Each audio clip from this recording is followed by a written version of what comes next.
Everyone, my self मंथन पटेल। आप लोगों का फिर से एक बार स्वागत है मेरे चैनल केम टीवी पे। बच्चों, केम टीवी पे हमने स्टैंडर्ड 9th के अंदर सेकंड लेसन कर दिया, थर्ड लेसन कर दिया, फोर्थ लेसन भी कर दिया। ये तीन लेसन ऐसे थे जो ज्योमेट्री के बेसिस पे थे। इन शॉर्ट नॉर्मली ज्योमेट्री कह सकते हो आप, वहाँ पे ग्राफिकल मेथड थी। अब हम लेक्चर नंबर, माफ कीजिए, ये हमारा जो सेशन आज का है उसके अंदर हमें चैप्टर नंबर 1 की ओर जाना है। पूरा चैप्टर नंबर 1 जो है वो नंबर्स के रिलेटेड रहेगा। 8th के अंदर जो आप सीख के आए रेशनल नंबर के बारे में, रेशनल नंबर क्या होता है, इवन 7th में भी ये चीज सीखे। क्लियर? अलग अलग टाइप के जो भी नंबर हमारे पास है, नेचुरल नंबर क्या होता है, वॉल नंबर क्या होता है, इंटीजर क्या होता है, ये सारी बातें आप लोग 8th में सीख के आए हो। हमें अब उन सारी बातों का यूज करके अब कोई ना कोई प्रकार के सम को यहाँ पे सॉल्व करना है। ठीक है, तो देखते हैं इस चैप्टर के अंदर क्या करना है। टाइम वेस्ट नहीं करेंगे, चालू करेंगे फर्स्ट लेक्चर का फर्स्ट सेशन। टाइटल लगाइए एक्सरसाइज नंबर 11, माफ कीजिए 1.1। बताया गया है क्वेश्चन नंबर 1 के अंदर, is zero a rational number, ऐसा पूछा गया है। क्या जीरो रेशनल नंबर है? Can you right in the form of p by q? अब एक चीज तो आप लोग जानते हो, रेशनल नंबर मतलब क्या, जिसको हम p by q फॉर्म में लिख सके वो रेशनल नंबर कहा जाता है। ठीक है ना, ये चीज आप सीख के आए हो। where p and q are integers and q not equal to 0। तो आपको क्वेश्चन पूछा गया क्या जीरो रेशनल नंबर है? तो हाँ भाई, जीरो रेशनल नंबर है ही ना, क्यों नहीं है। देखिए क्वेश्चन में पूछा गया है, is zero is a rational number or not? Zero is rational number और नॉट, ऐसा क्वेश्चन में पूछा गया है। क्या रेशनल नंबर है? यस, रेशनल नंबर है ही। सीधी बात, क्यों? Yes, zero is rational number. Why zero is rational number? Because of we can write in p by q form, like 1 by 0 by 1, 0 by 2, 0 by 3। Clear ना? After calculation we get 0 by 1 0, 0 by 2 0, 0 by 3 0। उसका कोई मतलब नहीं है, but इसको हमने p by q form में लिखा, मतलब कि ये रेशनल नंबर है। Clear? So and q, p and q are integer where q not equal to 0, p and q are two integer। ये 0 नहीं हो सकता, क्योंकि वो चीज तो आप पढ़ के ही आए हो कि डिनोमिनेटर के अंदर कभी 0 पॉसिबल नहीं होता। अगर डिनोमिनेटर में 0 है तो क्या कहा जाता है? वो कहा जाता है इनफाइनाइट नंबर। क्लियर ना? Question number 2, find. Question number 2 title लगाइए, find six rational number। Find six rational number between 3 and 4। Find six rational number between 3 and 4। 3 और 4 के बीच में जितने भी रेशनल नंबर है, तो पहले तो मैं आपको एक क्वेश्चन ये पूछूंगा कि उसका आंसर आप कमेंट सेक्शन में लिखिए, जैसे मैं पढ़ा उससे पहले, कि भाई 3 और 4 के बीच में कितने रेशनल नंबर पॉसिबल है। पहले तो वो मुझे आप बताइए, उसका आंसर कमेंट सेक्शन में लिखिए। क्या कि 3 और 4 के बीच में कितने रेशनल नंबर पॉसिबल है? रेडी? तो आंसर आएगा इनफाइनाइटली मैनी। क्लियर ना? बहुत सारे पॉसिबल है। क्यों? क्योंकि 3 और 4 के बीच में बहुत सारे नंबर इसलिए पॉसिबल है क्योंकि मैं अगर रेशनल नंबर ढूंढना चाहूं 3 और 4 के बीच का, तो जैसे कि रेशनल नंबर ढूंढने से पहले सबसे पहले कि ये रेशनल वाले फॉर्म में लिख देता हूं मैं, ये जो है वो 3 by 1 और ये जो है वो 4 by 1। क्लियर ना? p by q form, divide में कुछ नहीं होता तो 1 तो होता ही है। क्लियर ना? सो ये मेरा एक ऐसा रेशनल नंबर हो गया जो p by q फॉर्म में है और ये भी p by q फॉर्म में है। अब मैं क्या कर सकता हूं यहाँ पे? अब मैं कर सकता हूं कि मेरे पास जो 3 by 1 है उसके साथ मैं कोई भी नंबर से डिनोमिनेटर और न्यूमरेटर में मल्टीप्लाई करूं। फॉर एन एग्जांपल, मैं मल्टीप्लाई करता हूं 10 से। किससे? 10 से। यानी कि मैंने बाहर से 10 मल्टीप्लाई किया। क्या किया? बाहर से मैं सिर्फ इसकी बात कर रहा हूं फिलहाल, मैंने बाहर से 10 मल्टीप्लाई किया।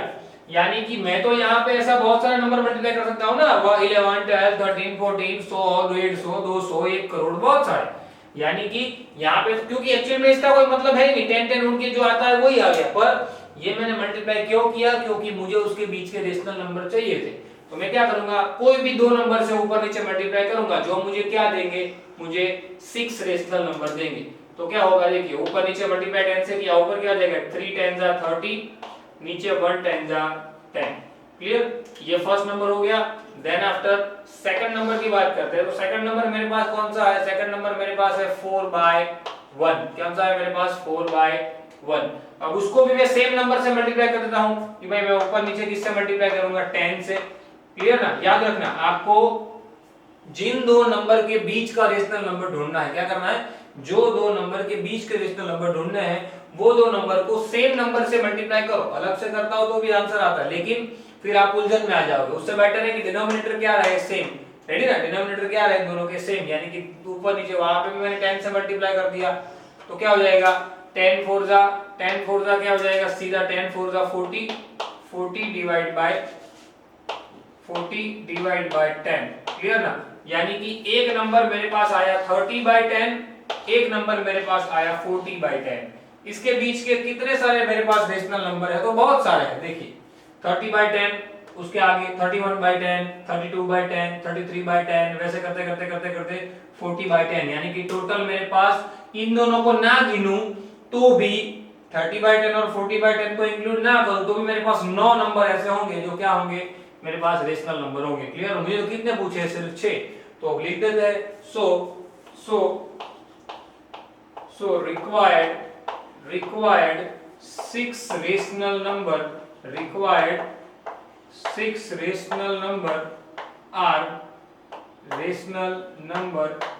are given below। कौन कौन से?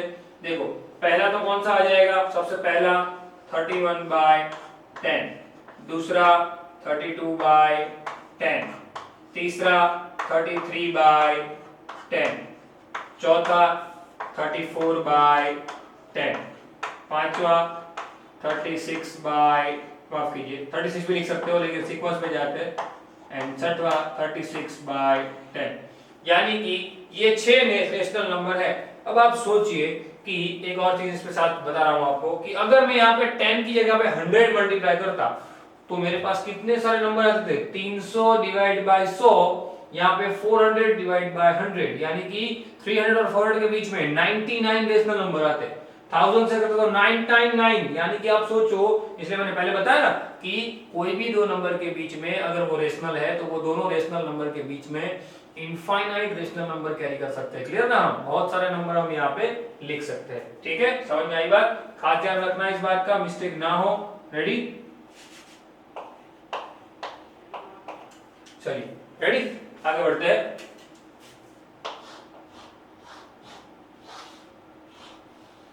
क्वेश्चन नंबर ये 2 था, देन आफ्टर क्वेश्चन नंबर 3 की ओर बढ़ते हैं।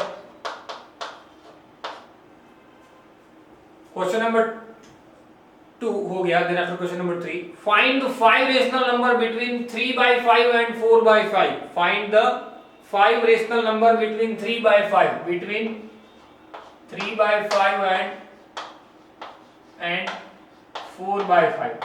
अब आप तो कहोगे सर यहाँ तो 3/5 4/5 के बीच में कुछ है ही नहीं। है, बहुत सारे नंबर है, आप मल्टीप्लाई करके देखो। पहला नंबर जैसे मैं लिखता हूँ, फर्स्ट नंबर 3/5, मुझे कितने रेशनल नंबर पूछे गए हैं? मुझे पूछे गए हैं फाइंड 5 रेशनल नंबर। तो मैं यहाँ पे ऊपर नीचे वापिस 10 से मल्टीपल कर देता हूँ। किससे? वापिस मैं 10 से मल्टीपल कर देता हूँ। चलिए मैंने 10 से मल्टीपल कर दिया। क्लियर ना? रेडी? ये फर्स्ट कितने आ जाएंगे मेरे पास 10 से मल्टीप्लाई करने के बाद? 10 3 जा 30 और ये 50। सेम नीचे कर रहा हूं, ध्यान दीजिएगा, सेम। अब मेरे पास है 4/5, तो 4/5 को मैंने कहा वैसे आप सेम नंबर से मल्टीप्लाई करो जो यहां से किया था। ऊपर नीचे मैंने 10 से मल्टीप्लाई कर दिया। रेडी? यानी कि आप आंसर सीधा निकाल के ला सकते हो 40/50।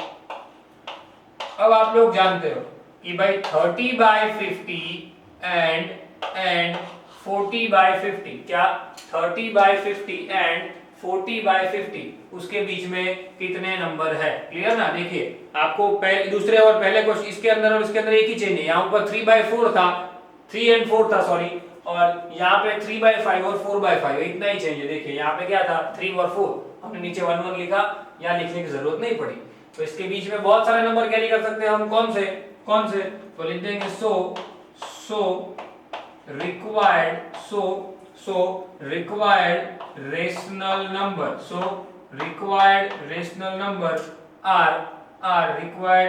number आर कौन कौन से है रिक्वायर्ड रेशनल नंबर, हम कोई भी लिख सकते हैं। चलिए लिखना चालू करते हैं। पहले तो 30/50 से चालू करें, देन 31/50, 32/50, 33/50, 34/50, नीचे लिख रहा हूँ 35/50, 36/50। क्लियर ना? ऐसे 6 नंबर, आपको तो 5 ही पूछे गए, माफ कीजिए, तो 5 ही लिखना है कोई भी।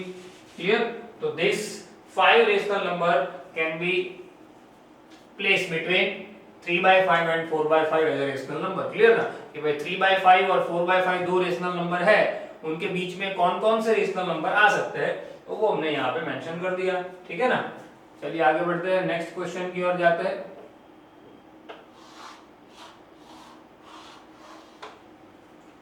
आगे का क्वेश्चन, क्वेश्चन नंबर 4। अब जो क्वेश्चन नंबर 4 है उसके अंदर जरा ट्रू और फॉल्स आपको दिए हुए, जरा हम वो पहले तो देख लेते हैं। क्वेश्चन नंबर 4 जो है ट्रू और फॉल्स है, ध्यान दीजिएगा, विथ रीजन है। State whether the following statement are true और false, give reason for your answer. Clear ना? चलिए सबसे पहले पूछा गया है every natural number is a whole number, ऐसा पूछा गया है। क्वेश्चन को थोड़ा समझिए बच्चों, ऐसा पूछा गया है कि हर एक नेचुरल नंबर होल नंबर है। सही है। क्यों? क्योंकि मैं आपको एक रीजन दिखाता हूं। देखिए फर्स्ट का, हम होल नंबर लिखते हैं, तो होल नंबर कौन से लिखते हैं हम? 0, 1, 2 से लेकर इंफिनिट तक लिखते हैं ना। और हम नेचुरल नंबर लिखते हैं, नेचुरल नंबर, तो नेचुरल नंबर कौन से लिखते हैं हम? नेचुरल नंबर 1, 2, 3 से लेकर इंफिनिट। यानी क्वेश्चन में ऐसा पूछा गया है हर एक नेचुरल नंबर, क्या हर एक नेचुरल नंबर वॉल नंबर है? हाँ है ही ना। देखिए 1, 2, 3, 4, तो वो तो यहाँ सिर्फ वॉल नंबर में एक और चीज एक्स्ट्रा है, कौन?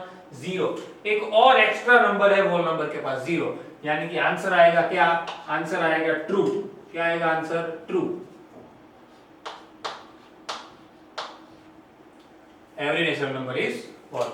Now second one, every integer is a wall number. Every integer, अब मैंने यहाँ पे सिखा दिया तो आपको यहीं से पता चल जाना चाहिए कि ये फॉल्स है। क्लियर ना? क्यों?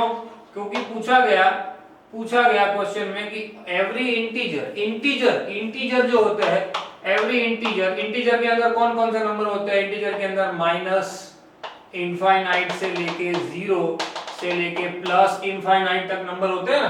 क्लियर ना? माइनस इनफाइनाइट, यानी माइनस चालू करें तो हम 0 से बिटवीन चलिए 0, 1, 2, 3 से लेके इनफाइनाइट, इस तरफ -1, -2, -3 से लेके इस तरफ इनफाइनाइट बट माइनस। क्लियर? तो ये सारे नंबर आते हैं इंटीजर में। अब क्वेश्चन में ये पूछा गया है क्या? Every integer is a wall number. Wall number के अंदर तो पॉजिटिव और 0 दो ही होते हैं। क्लियर ना? वॉल नंबर के अंदर तो कौन होते हैं? पॉजिटिव और 0। मतलब कि ये जो आंसर हमारा है, ये आंसर वो तो क्या है? सरासर गलत है। क्लियर ना? फॉल्स है। सो लिख देंगे answer statement is wrong. Why? Because of integer include this type of number and whole number have only 0, 1, 2, 3 plus up to infinite number. So every integer cannot be whole number. Clear? Now every rational number is whole number. समझिए, थोड़ा समझना। every rational number is whole number. Question में पूछा गया है कि every rational number is a whole number. गलत है। क्यों गलत है? every rational number whole number हो ही नहीं सकते। rational number, every rational number is whole number, not possible. क्यों? एक एग्जांपल देके समझाता हूं। रेशनल नंबर में जैसे कि मेरे पास 1/3 है, 4/5 है या 4/3 है, -2/3 है, वो भी रेशनल नंबर। क्लियर? सो ये जितने भी मेरे पास इस प्रकार के नंबर है, रेडी? देखिए है इस प्रकार, माफ कीजिए 2/3 है, इस प्रकार के नंबर मेरे पास है जो कि क्या है? रेशनल है। पर ये वॉल नंबर थोड़ी है, तो माइनस की साइन आ गई, मतलब कि वॉल नंबर है नहीं। क्लियर? सो आंसर क्या आएगा? फॉल्स। क्या आएगा? फॉल्स। क्लियर? क्योंकि क्वेश्चन में दिया गया है क्या भाई 1/3, 2/3, -2/3 जैसे नंबर जो कि रेशनल है, वो सारे के सारे रेशनल वॉल नंबर हो, ऐसा पॉसिबल नहीं है। कुछ ही रेशनल नंबर है जो वॉल नंबर हो सकते हैं, कुछ ऐसे है जो वॉल नंबर नहीं हो सकते। इसलिए आंसर क्या आएगा? फॉल्स। ठीक है? खास ध्यान रखिएगा बच्चों, मिस्टेक ना। रेडी? क्योंकि थियोरेटिकल थोड़ी बातें थियोरेटिकल है, एक्चुअल में 8th में पढ़ के आए हो आप लोग, थोड़ा आप इन शॉर्ट ये प्रकार की नंबर सिस्टम है जो आपको सिखा रही है किस तरीके से हम सम को सॉल्व करेंगे। ठीक है, फटाफट से स्क्रीनशॉट ले लीजिए, उसके बाद आगे काम करते हैं। ले लीजिए स्क्रीनशॉट। बच्चों एक्सरसाइज आगे बढ़ाते हैं, एक्सरसाइज नंबर 1.2 की ओर जाते हैं। क्वेश्चन फर्स्ट, ट्रू और फॉल्स है, जरा समझिएगा, समझ के करना है। State whether the following statement are true और false, justify your answer. Question number 1 पूछा गया है, statement 1 sorry, every irrational number is real number, every irrational number is real number, then yes. Not only irrational number, अगर हम बात करें question number 1 का 1, question में पूछा गया every irrational number is real number, clear ना? डेफिनेटली ये तो राइट है, क्योंकि रियल नंबर में तो सब आ जाते हैं ना। Real number means what? R के अंदर सारे नंबर आ जाते हैं, जो भी वास्तविक है, जो रियलिटी में है, जो नंबर है, जो रियल नंबर है, रियल नंबर में सब आ जाता है। इवन इरेशनल भी आ जाता है, हम अगर रेशनल नंबर लिखे तो रेशनल नंबर भी आ जाता है, क्लियर ना? तो सारे नंबर रियल नंबर के अंदर तो इंक्लूड हो ही जाते हैं, यानी कि हम लिख सकते हैं आंसर यस, क्या? ट्रू। ट्रू क्या लिख सकते हैं? True, answer is true. Why? Because of every irrational और rational number even included in real number. Second, every point on the number line is the form in root m। Question समझिएगा, क्या पूछा गया है? every point on number line is of the form of root m where m is the natural number। ऐसा पूछा गया है, number line पे कोई भी नंबर आप डिनोट कर सकते हो जो कि रूट m, कोई भी एक m नंबर ऐसा डिनोट कर सकते हो जो कि रूट वाले फॉर्म में है। Never possible. क्यों? देखिए, जैसे कि क्वेश्चन नंबर 1 का 1 था, देन सेकंड ऐसा कहा गया कि भाई जैसे कि मैंने ये रूट m, अब m की जगह पे आप कोई भी इंटीजर, जैसे कि मैंने लिया 2 और मैंने लिया 3, दो नंबर लिया फॉर एग्जांपल, क्लियर? तो रूट 2 एंड रूट 3, एक और नंबर लेता हूं आपको समझ में आए, रूट 4, क्लियर ना? तो इन तीनों में से रूट 2, तो क्या 2 का रूट निकल सकता है? नहीं, तो वो एज इट इज रहेगा।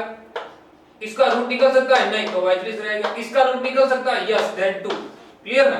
तो क्वेश्चन में ऐसा पूछा गया है, एवरी रियल नंबर, माफ कीजिए, every point on number line is in the form of root m।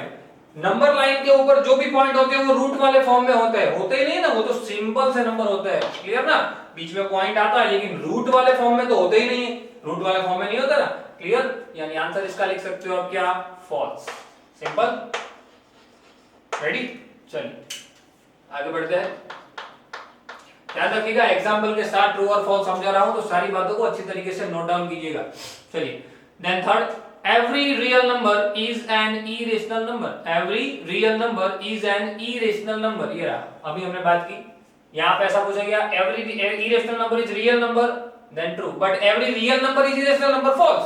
क्या सारे के सारे रियल नंबर ऐसे हैं जो इरेशनल है? ना, कुछ ऐसे भी है जो रेशनल है, क्लियर? तो सीधा आंसर निकल सकता है। क्वेश्चन में ऐसा है एक्चुअल में, देखिए समझा देता हूं, every real number is irrational number, every real number is irrational number, never possible, false, never possible। क्यों?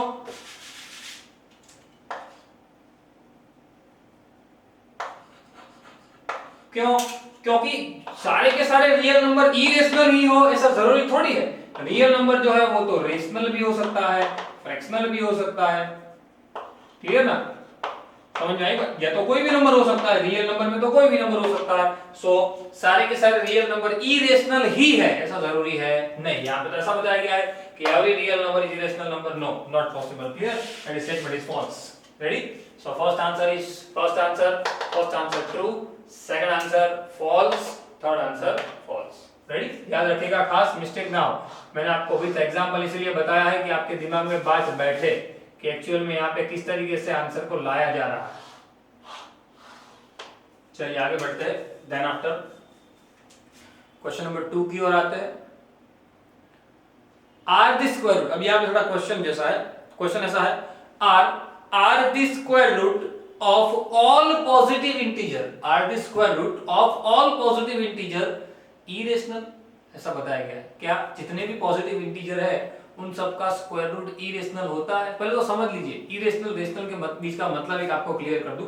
रेशनल नंबर जिसको हम पी बाई की फॉर्म में लिखते हैं, इरेशनल नंबर जिसको पी बाई की फॉर्म में नहीं लिख सकते। लेकिन इरेशनल नंबर का एक और चीज भी है, इरेशनल नंबर कौन होते हैं? जिसका पावर फ्रैक्शन होता है, जिसका पावर फ्रैक्शन होता है। तो क्वेश्चन में ऐसा पूछा गया कि भाई सारे के सारे पॉजिटिव नंबर, जैसे कि मैं √4 लिखूं, √4, या मैं लिखूं √3, या मैं लिखूं √16, क्लियर ना? तो ये सब पॉजिटिव नंबर है और उसका मैंने स्क्वायर रूट लिखा है, क्लियर? ये सब के सब क्या है? पॉजिटिव नंबर है और उसका मैंने स्क्वायर रूट लिखा है। तो यहां पे देखिए 4 का स्क्वायर रूट निकलता है 2, इसका नहीं निकलता तो वो रूट में ही रहता है। 16 का निकलता है 4, रेडी ना? क्लियर? तो ये दोनों नंबर ऐसे है जो रेशनल है, यानी कि उसको मैं ऐसे लिख सकता हूं पी बाई की फॉर्म में, बट ये लिख सकता हूं नहीं, क्योंकि √3 का तो मतलब क्या है? √3 means what? √3 is equal to 3⁻²। किसी का फ्रैक्शन पावर तो इरेशनल इंडिकेट करता है, क्लियर ना? फ्रैक्शन पावर क्या इंडिकेट करता है? इरेशनल। क्वेश्चन में ऐसा पूछा गया है, क्या are the square root of all positive integer irrational? No no no no, लिखना है आंसर क्या? नो। समझ में आई बात? क्लियर? ये सब है वो रेशनल हो सकते हैं, इरेशनल ये तो है ही √3, क्लियर? तो एग्जांपल देके आप समझा सकते हो, रेडी? चलिए, then after question number 3, show that, ये तो बहुत इजी क्वेश्चन है जो आपको तुरंत दिमाग में आ जाएंगे। Show that how √5 can be, sorry only show how √5 can be represented on number line. √5 को नंबर लाइन पे इंडिकेट कैसे करें? तो ये बहुत काम का क्वेश्चन है बच्चों, बहुत काम का क्वेश्चन। मैं आपको इसके रिलेटेड एक चीज साथ में सिखा देता हूं कि सिर्फ √5 नहीं, ऐसे बहुत से नंबर है जो आपको नंबर लाइन पे इंडिकेट करने के लिए दिए जाएंगे, क्लियर? तो उसके लिए आपको करना क्या है, मैं आपको एक सीधी सी ट्रिक समझा देता हूं, वो ट्रिक समझ लीजिए तो भी बहुत है, आपको तुरंत दिमाग में आ जाएगा। क्वेश्चन नंबर 1 हो गया, देन आफ्टर 2 हो गया, ये क्वेश्चन नंबर 2 था। अब क्वेश्चन नंबर 3 की ओर जाते हैं, रेडी? तो क्वेश्चन नंबर 3 के अंदर आपको ऐसा पूछा गया, ऐसा बताया गया है, माफ कीजिए, कि क्वेश्चन नंबर 3 में इंडिकेट √5 ऑन नंबर लाइन के ऊपर √5 को इंडिकेट करो। तो आपको मैं कैलकुलेशन यहां पे करके दिखा रहा हूं, जरा ध्यान दीजिएगा। ट्रिक क्या है वो समझ लीजिए, basic trick for this type of number two indicate on number line, clear? ध्यान रखिएगा इस टाइप के नंबर को नंबर लाइन पे कैसे इंडिकेट करते हैं। तो जो भी नंबर आपको दिया गया है, यहाँ पे कौन सा नंबर दिया गया है? √5, क्लियर ना? यहाँ पे कौन सा नंबर दिया गया है? √5, यानी कि √5, तो अंदर जो भी नंबर है पहले तो उस नंबर को लिख लो, पहले तो उस नंबर को मैंने लिख दिया 5, क्लियर? अब चेकआउट करो कि वो नंबर के, समझना अच्छी तरीके से मेंशन करना है तो नोटबुक मेंशन कर दीजिए, वो नंबर के पहले, जैसे कि यहाँ पे 5 है तो 5 के पहले कौन सा ऐसा नंबर है जो परफेक्ट स्क्वायर है, यानी कि 5 के पहले कौन आता है? 5 के पहले 4 आता है, 3 आता है, 2 आता है, क्लियर ना? बहुत सारे नंबर आते हैं, तो उनके पहले का जो तुरंत आता है, वो उसके तुरंत पहले कौन आता है? 4। तो 4 क्या परफेक्ट स्क्वायर है? यस। तो उसका परफेक्ट स्क्वायर है वो, यस, यानी उसका स्क्वायर रूट निकल सकता है क्या? 2, क्लियर ना? उसका स्क्वायर रूट निकल सकता है 2। अब 5 के तुरंत बाद जो नंबर जो परफेक्ट स्क्वायर हो, यानी 5 के बाद क्या आता है? 6 परफेक्ट स्क्वायर है? नहीं। चलिए आगे बढ़िए। 7 है? नहीं। 8 है? नहीं। 9 है? यस। 9 एक ऐसा नंबर है जो परफेक्ट स्क्वायर है, क्लियर ना? उसका स्क्वायर रूट निकलता है कितना? 3। समझ में आई बात? उसका स्क्वायर रूट निकलता है कितना? निकलता है 3। अब हमें क्या ढूंढना है? √5। क्या ढूंढना है? √5। तो यहाँ पे भी रूट आएगा, मतलब क्या हुआ? √5 lies between √4 and √9। √5 lies between √4 and √9। √5 इन दोनों के बीच में आएंगे, और अगर रूट में हमें पता नहीं चल रहा, इसलिए मैंने आपको नॉर्मल से नंबर पे कन्वर्ट कर दिया कि भाई नंबर लाइन तो पता है आप लोगों को, नंबर लाइन पे मेरा जो √5 है वो कहां आने वाला है? पहला स्टेप हो गया, कहां आने वाला है? 2 और 3 के बीच में। ये तय हो गया। ये क्या हो गया? ये तय हो गया। सही है ना? क्लियर? ये तय हो गया कि मेरा जो नंबर √5 है वो 2 और 3 के बीच में आने वाला है, ठीक है? अब चलिए यहां पे देखिए, 2 और 3 के बीच में आना, सबसे पहले आप लोग स्केल लीजिए। स्केल लेके यहां पे कितना नंबर है? मैक्सिमम 3। तो 0 से स्टार्ट कीजिए, 0 से 1 सेंटीमीटर, 2 सेंटीमीटर एंड 3 सेंटीमीटर, ऐसे 3 जो आपके पास स्केल होगी उसके अंदर नंबर दिए गए होंगे, ऐसे 0, 1, 2 एंड 3, क्लियर? ऐसे नंबर दिए गए होंगे, वो नंबर आप लोग ड्रॉ कर दीजिए, ठीक है? अब कहां 2 और 3 के बीच में है, तो शुरुआत का नंबर कौन सा है 2, तो वहां उस 2 पे 1 सेंटीमीटर की एक परपेंडिकुलर लाइन बनाइए 1 सेंटीमीटर। ये कितना लेना चाहिए, ये कितना लेना है आपको कंपलसरी। हमने ये डायमेंशन कितना लिया है 1 सेंटीमीटर का लिया है 1 सेंटीमीटर, क्लियर। तो आपको ये भी कितना लेना है, मैं लिख देता हूं साइड में, कितना लेना है 1 सेंटीमीटर, क्लियर। क्योंकि देखिए ये पूरा कितना आ गया 1 और 1, ये पूरा कितना आ गया 2 सेंटीमीटर आ गया ना। रेडी, समझना अच्छी तरीके से किस तरीके से रिप्रेजेंट करोगे। रेडी, अब पेंसिल और स्केल की मदद से इन दोनों नंबर को जोड़ दीजिए। चलिए जोड़ दिया, उसको नंबर नाम दे दीजिए इस ट्रायंगल को ए बी सी, ट्रायंगल को नाम दे दिया A B C, clear. Triangle को नाम दे दिया ए बी सी। अब क्या कीजिए, अब आपके पास राउंडर होगा, वो राउंडर उसकी नोक यहाँ पे लगाइए और पेंसिल से ऐसे आर्क लगाइए, ऐसे। ये पेंसिल है, जैसे कि फर्स्ट फिंगर मेरी पेंसिल है, थंब यहाँ पे लगाया मैंने, थंब से ऐसे क्या कीजिए, यहाँ पे एक नंबर ड्रॉ कीजिए, एक माफ कीजिए एक आर्क ड्रॉ कीजिए। वो आर्क यहाँ पे जहां पे इंटरसेक्ट करती है, जैसे बी को मैं साइड में ले लेता हूं, ये आर्क यहाँ पे जहां पे इंटरसेक्ट करती है वो पॉइंट मेरा कौन सा होगा √5। कौन सा होगा √5, जो कहां आया 2 और 3 के बीच में। मुझे √5 को नंबर लाइन पे दिखाना था, मुझे √5 को कहां दिखाना था, नंबर लाइन पे दिखाना था। तो मैंने √5 को नंबर लाइन पे दिखा दिया, देखिए 2 और 3 के बीच में आ गया, सीधा सिंपल, ठीक है ना, क्लियर। अब इसको कैलकुलेट भी कर सकते हो आप, कैसे, देखिए ये क्या हो गया, एक राइट एंगल ट्रायंगल हो गया। राइट एंगल ट्रायंगल में आप पाइथागोरस थ्योरम लगा सकते हो, क्लियर ना।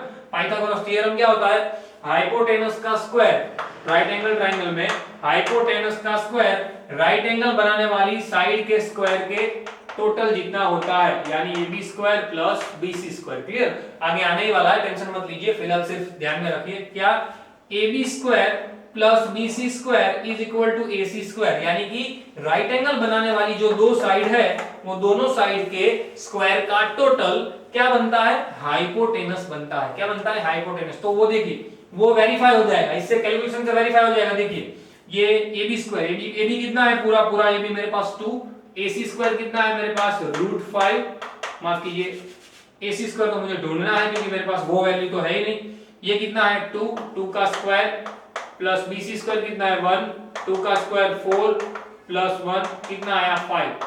अगर ए सी स्क्वायर 5 आया तो ए सी कितना होगा, तो स्क्वायर रूट पहना दीजिए, स्क्वायर स्क्वायर रूट कट, ए सी कितना आ गया मेरे पास √5, कितना आ गया ए सी √5, देखिए आ गया √5, सिंपल। यानी मुझे यही चीज तो कैलकुलेट करनी थी कि ये √5 है, वो √5 मेरा हाइपोटेनस, ये √5 मेरा हाइपोटेनस बनेगा, तभी मुझे यहाँ पे प्रॉपर कटआउट मिलेगा, क्लियर। ये लेंथ भी √5 होगी और यहाँ पे जो कटआउट मिला जो मुझे आर्क का, वो भी क्या होगा √5 होगा, ठीक है। फिर से एक बार सिखा देता हूँ क्या करना है। सबसे पहले तो जो नंबर रूट में है वो नंबर से पहले कौन सा, तुरंत पहले का कौन सा ऐसा नंबर है जो परफेक्ट स्क्वायर है, उसको ढूंढिए, उसको लिख दिया नीचे साइड में। उसके तुरंत बाद वाले नंबर में कौन सा नंबर है जो परफेक्ट स्क्वायर है, वो भी लिख दिया। मतलब हमारी एक बाउंड्री डिसाइड हो गई कि मेरा जो √5 है वो 2 और 3 के बीच में आने वाला है। कहां आने वाला है, 2 और 3 के बीच में। फिर मैंने क्या किया भाई, 3 मैक्सिमम नंबर है तो 3 सेंटीमीटर की लाइन बना दी और लिख दिया 0 1 2 3 जो भी आ रहा था। जहां पे मेरी शुरुआत है, मतलब 2 और 3 में 2 मेरी शुरुआत है, तो वहां पे मैंने 1 सेंटीमीटर की परपेंडिकुलर लाइन बना दी। फिर क्या किया, यहां पे मैंने राउंडर की नोक रखी और पेंसिल से एक आर्क बना दी ऐसे, क्लियर। और जहां पे उस आर्क ने मेरी इस 2 और 3 के बीच वाली लाइन को इंटरसेक्ट किया, वो क्या हुआ मेरा √5। उसको कैलकुलेटिवली हमने यहाँ पे दिखा दिया, देखिए A C square is equal to A B square plus B C square, value रख दी तो पता चल गया कि हाँ एक्चुअल में ए सी कितना आ रहा है √5, क्लियर। तो यहाँ पे मेरा ये सम क्या हो गया, सॉल्व हो गया, सिंपल। ये ट्रिक ध्यान रखना, ये बहुत काम की ट्रिक है। और आपको खुद से अगर सम सॉल्व करना हो तो एक सम मैं आपको दे रहा हूं, रूट 17 को आप लोग नंबर लाइन पे इंडिकेट करो। टेक्स्ट बुक के अंदर ये सम है नहीं, एक्स्ट्रा सम दे रहा हूं। √7 को नंबर लाइन पे इंडिकेट करो, क्लियर। √17 को कहां पे, नंबर लाइन पे इंडिकेट करो, ठीक है। देखिए आपके बुक के अंदर जो क्वेश्चन दिए गए उस क्वेश्चन के अंदर सिर्फ एक ही दिया गया है ऐसा √5, एक और ऐसा आगे आएगा लेकिन थोड़ा डिफरेंट है। यहाँ पे इसका जैसा ही एक मैंने आपको दे दिया, क्या है √17। एग्जाम्पल के अंदर दूसरे क्वेश्चन दिए हुए तो आप वो सॉल्व कर सकते हो, ठीक है। ध्यान में रखिएगा खास। आज के लेक्चर में बच्चों हमने 2 एक्सरसाइज खत्म कर दी फर्स्ट चैप्टर की, ठीक है। दोनों एक्सरसाइज हालांकि छोटी छोटी सी ट्रू और फॉल्स थे, तो वो सारी बातों को अच्छी तरीके से लिखिएगा और प्रॉपर प्रैक्टिस कीजिएगा 2 टाइम, क्लियर ना, एक 1 time in homework book, 1 time in fair book. ये आप अच्छी तरीके से करोगे तो ही आपको पता चलेगा कि मुझे कितना आया, ठीक है। और चैनल को अगर आपने सब्सक्राइब नहीं किया है तो सब्सक्राइब कर देना, क्योंकि आईसी प्लेटफॉर्म के ऊपर आप लोग बहुत सारे चैप्टर पढ़ने वाले हो, ठीक है। मिलते हैं अगले लेक्चर के अंदर नए एक्सरसाइज के साथ। Till then, thanks a lot.